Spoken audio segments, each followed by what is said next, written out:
we're back, and in the studio with me now is our good friend John Mittendorf, and John works with Answers in Genesis, and we do all kinds of things with John, from talking about the book of Genesis. Ancient technology. We talk about pyramids. Yeah. But today we're going to take a big change on a very, very important topic, one that you have to ask yourself this question. Why are so many young people, after being raised in the church, go off to college and walk away from their faith? And we're going to attempt to deal with a lot of that today, and maybe a couple more sessions if it needs be, but it's a big question. Boy, you know, Perry, and where this started for me was a month ago. I had the opportunity. You know, every time that I go to a church and I give a seminar on Genesis, I consider that a real opportunity. You know, whether there's 500 or 500 people in the audience, you know, that's the people that the Lord put there. Mm-hmm. But off from the side of that, just a little bit, about a month ago, I had an opportunity to do a class in Grants Pass at a church for their Sunday school teachers. And all their Sunday school teachers were in the room. Mm. And they wanted me to come in and talk to them and then give them a challenge and a charge.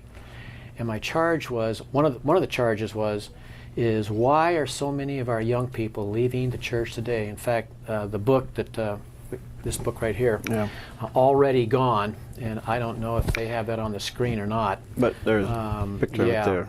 It's a groundbreaking book that is the result of the Barna Group doing a study in this country. Let me give you just a couple of statistics.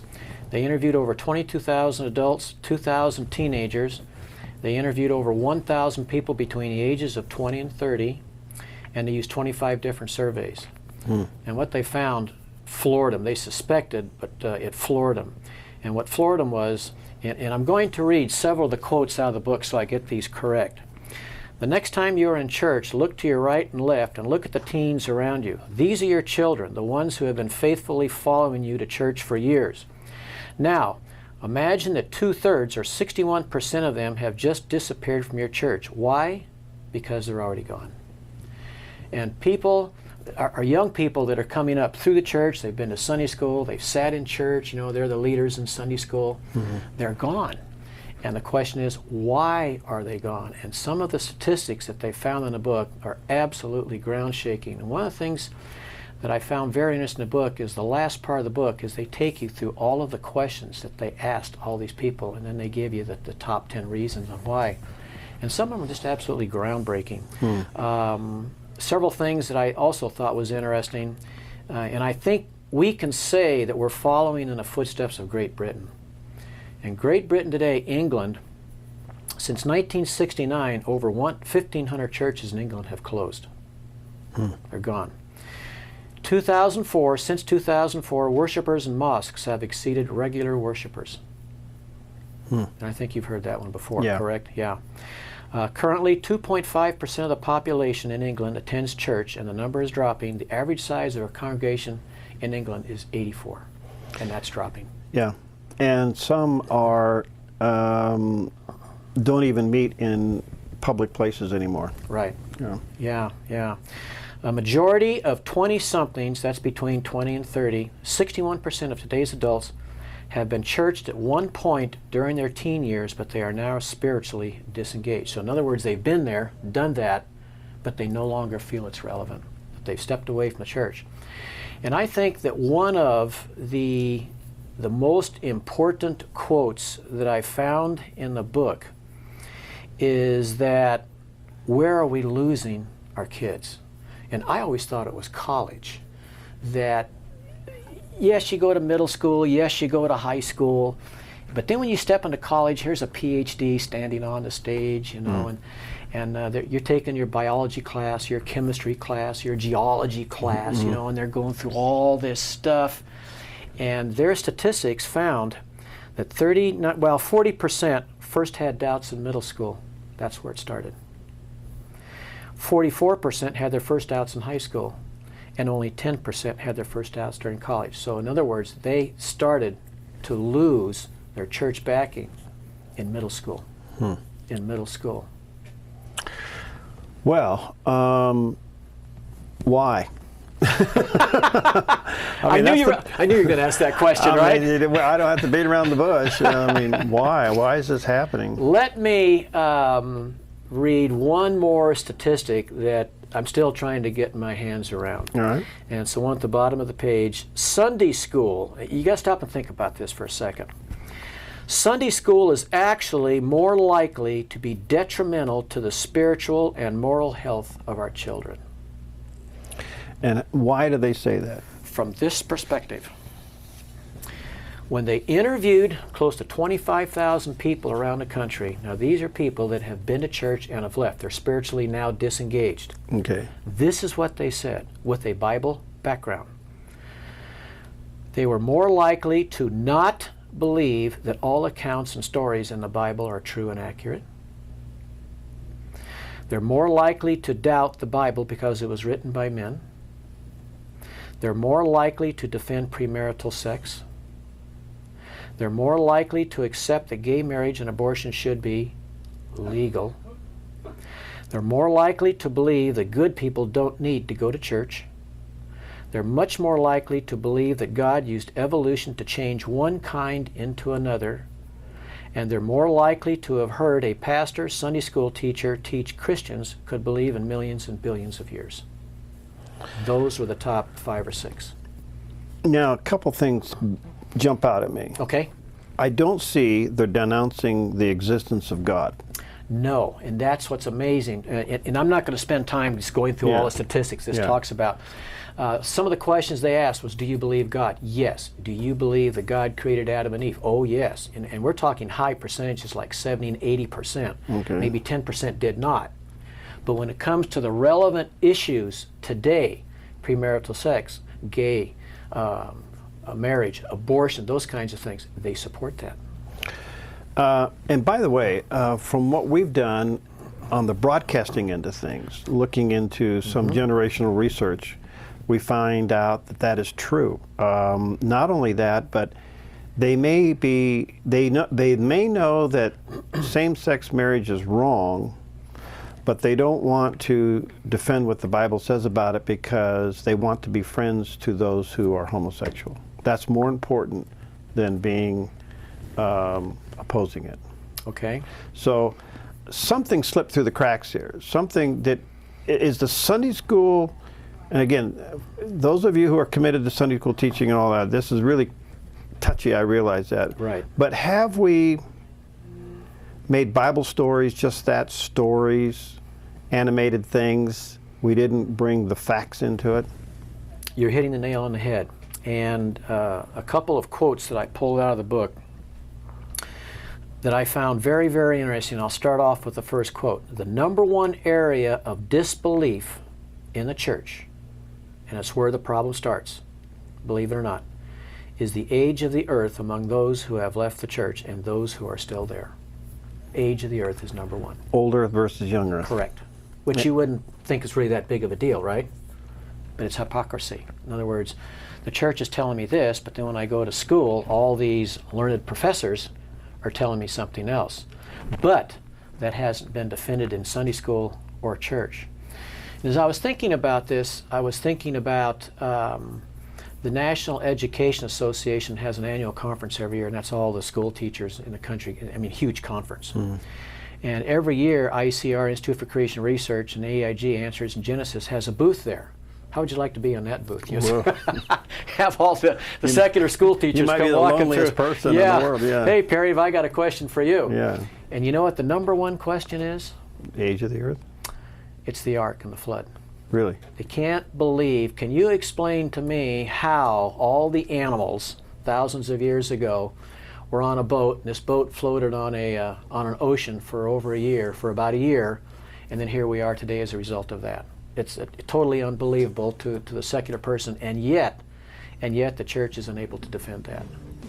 And I did a class yesterday at you know what? There's a church in Phoenix. It's really a neat little church. They meet in that Grange building, you know, it's Pastor Dan.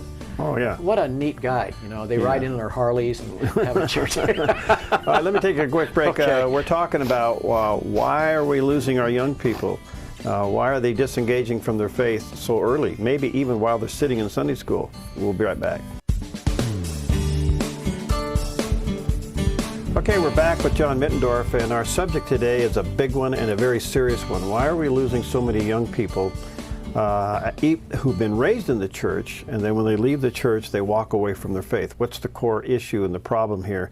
And it's big. It really is big. And we're not here to criticize anything or anybody. We're here to kind of provoke all of us to think about what are we doing, because the numbers are clear that a vast amount, what's the average, 61%? 61%, two-thirds. Two-thirds. Two-thirds of our young people are leaving the church, but I think what goes along with that, Perry, is not only are they leaving the church, but they're not coming back to the church. They're gone.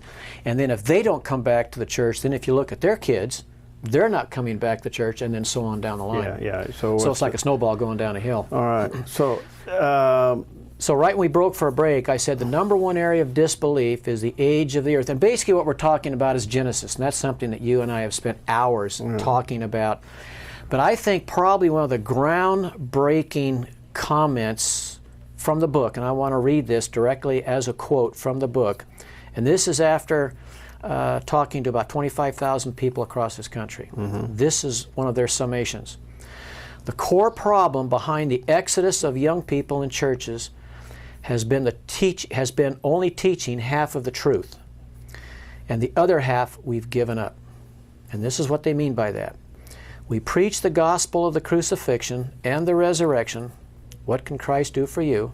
And that's fine. That's wonderful. That's the basis of the Christian faith. Yeah. But we also preach about trusting Jesus, and we preach about morality, but all the while, now I want you to think about this for a second, the attack on Genesis is raging, causing doubt, fueling unbelief, and undermining every single thing that we say.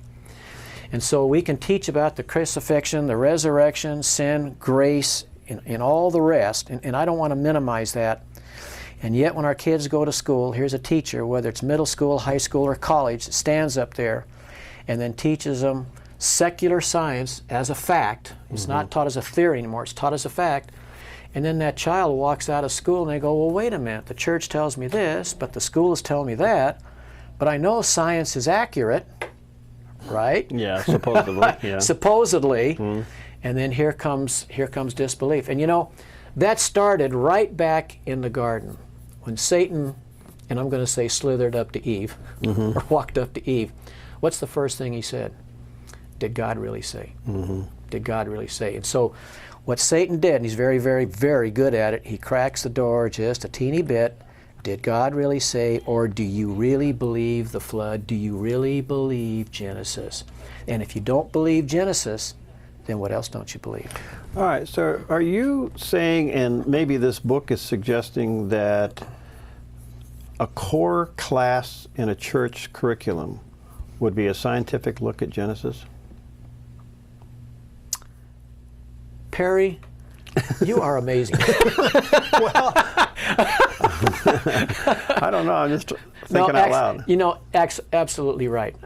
When I did this class in Grants Pass a month ago for the Sunday school teachers, Right. which I really love doing, one of my challenges was that, in my opinion, that if you are a Sunday school teacher, and even a pastor too, because I think this book is written for pastors, for educators, Sunday school teachers, and for parents. And really, if it doesn't start in the home with the parents, then we have a major problem. But if the parents can't defend Genesis, then the children can't defend Genesis. And then if our children walk into Sunday school, they follow us into Sunday school every Sunday, right? And they sit there, and then the Sunday school teacher talks about the flood and Genesis and Adam and Eve just as a Bible story. There's really no scientific evidence. There's really nothing concrete about that. And as you and I were talking during the break, I thoroughly believe that the Genesis flood, the global flood and the ark, is one of the most easily defendable portions of Scripture in the Bible. In the Bible. and they're the ones, those are the two, but they primarily, the secularists will throw at the Christian students. They'll throw that at you. And then the age of the earth, we talked about that. That's the number one thing. But the ark and the flood and, you know, Adam and Eve and basically all of Genesis, the first 7 or 8 chapters of Genesis, Satan just has a field day with that. You can't be serious that there was really a global flood. And then you turn on the History Channel and here's a geologist looks you in the eye and he says there is absolutely no evidence on this planet of a global flood. Oh, yes, there is too. See? So our people are incapable of defending that. You know, when you look at the Old Testament, when Israel did something of worth, let's say when they crossed the Dead Sea, when they got across the other side, and of course they watched the sea come back together and the Egyptians drowned, what's the first thing they did? They built a stone altar. Right. Why? Because every time that they passed that area, the fathers were supposed to say, here's what happened at this place. There was no doubt in their mind that that was literal history. And so if I was to make a recommendation to a pastor or a Sunday school teacher about either when you're preaching Genesis or in a Sunday school teacher when they're talking about Genesis in Sunday school, is to teach it as literal history, not as a Bible story. And to do that takes a little bit of homework. All right. Now, when? Because some of your statistics say they start turning in middle school. Correct. Do you teach it there? Yes, absolutely. In fact, I would start teaching that when they're capable of understanding it, but doing it from a very, very basic, simplistic viewpoint. And then as the kids get older, you know, then they're more able to assimilate information, then you can ramp it up a little bit, as, you know, from a scientific perspective. But, you know, a 4 or 5-year-old isn't going to understand that. But at the same time, I think if it's taught as literal history instead of a story, there's a big difference between the two. All right, because these numbers, 61 2/3 is a big percentage of the amount of young people that are turning from their faith. Correct. And if they get married, then their kids are not even going to church. So really, it's an accelerating or a growing number. Right. Yeah. And yet the world crises, on the other hand, all the junk that's going on right now, people are beginning to say, wait a minute, maybe they're re-examining their faith. So there's an opportunity here too. Right. There's a real opportunity, but I think the opportunity basically starts in the home. And not only does the book, Perry, yeah, there's a lot of statistics, and the book is really an excellent read. It's very easy. And actually it's shocking to a large degree, but the last half of the book also makes recommendations on how to cure the problem. And basically they divide it up into 4 areas. Defend the Word, live the Word, get trained. In other words, if you're going to talk about Genesis, let's talk about the scientific aspect a little bit. So if I walk in, let's say that I walk into a high school, and let's say I'm somewhat grounded in my faith, but then this teacher stands up there and he says, you know, he says the earth is millions and billions of years old, and yeah, I know what the Bible says about a flood, but there's no evidence on this earth of a flood. If I'm grounded in the scientific evidence that yes, there's 6 evidences on this planet of a global flood, and so on, I can sit there and say, wait a minute, that's not accurate, and here's why it's not accurate. But if I can't do that, if I haven't had that pre-training before I walk into that, let's say that high school science classroom, and the teacher makes a comment, and I'm looking at him and I'm thinking, that's not what I've heard in church, or I haven't heard that in church before, then Satan starts to crack the door just a little bit. Well, this brings in the question then, what do these young people think the relevance of the church is? Or what role does the church have in their life if it can't defend itself scientifically? They feel that the church has no relevance at all. The book uses the term disconnect. What they've done is they've watched, in fact, you know, a good example, Perry, is when you look at Washington as an example. You're seeing more and more and more politicians. They'll say one thing, they'll do something else. They'll get caught, well, I didn't do anything wrong. Or somebody gets caught because they did something wrong, and what happens? You know, absolutely nothing. Benghazi is a classic example. What would have happened in Benghazi if that would have happened 30 years ago? You know, heads would have rolled. Today, yeah, we lost, was it 4 or 5 Americans we lost? 4. 4, plus the American flag was trampled, plus we lost American property, and what happened? Absolutely nothing. In fact, Hillary said, you know, here recently, well, that was yesterday, that's not really important anymore. Yeah, what difference does it make? What difference does it make, right. So when you start to see that even our leaders can't keep their act together, there's really an area of doubt there that what is really real in this country, and it goes right back to the church and the home. If it's not being taught in the home, if it's not being taught in the church, then our kids are walking out because they don't connect with church. It's a disconnect. Now you got a couple scripture references here. You say consider Deuteronomy 6:7. Deuteronomy 6:7, when the Israelites were in the desert for 40 years, Deuteronomy 6:7 specifically charges the Hebrew men to teach diligently daily the scriptures to their children, and teach it as history, not as stories. And I would challenge parents that are listening and watching today, are you doing that? Are you diligently teaching your children on a regular basis the historicity of the Bible? All right, you got another statistic here. It's kind of interesting. 47%, and these are young people now, believe that your church is relevant. 53% said it's no longer relevant. Correct. Now, when you say those statistics, Perry, those are people that they surveyed who have been in the church, and they've walked away from the church.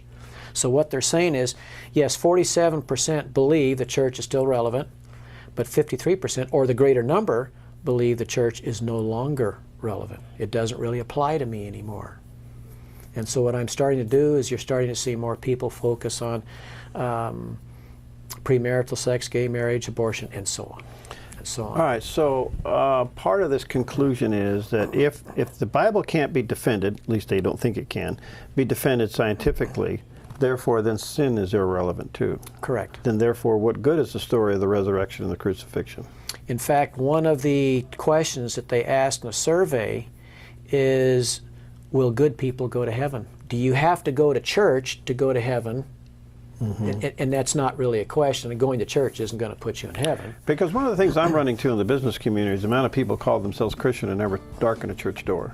Correct. Okay, I'm a Christian, I believe, and I do good things. And I'm a good person. Yeah, I'm a good person. Yeah, and God cannot, this is another question they ask, God cannot send a lot of good people to hell. Yeah, well, we got to continue on with this. It's a big subject, and let me encourage you, you may want to have John Mittendorf come to your church and do a class on the scientific evidence of Genesis. I mean, it'd be well worth the time and the expense to have him come do that. Check out the book, Well, Already Gone. actually there's no expense because they do it for free. Well, give an offering. All right. There's a picture of the book, okay? And John, thank you. Fascinating. We'll get you back and let's continue this, all right? You bet. Thank you, Perry. All right. We'll see you next time on Focus Today. You bet.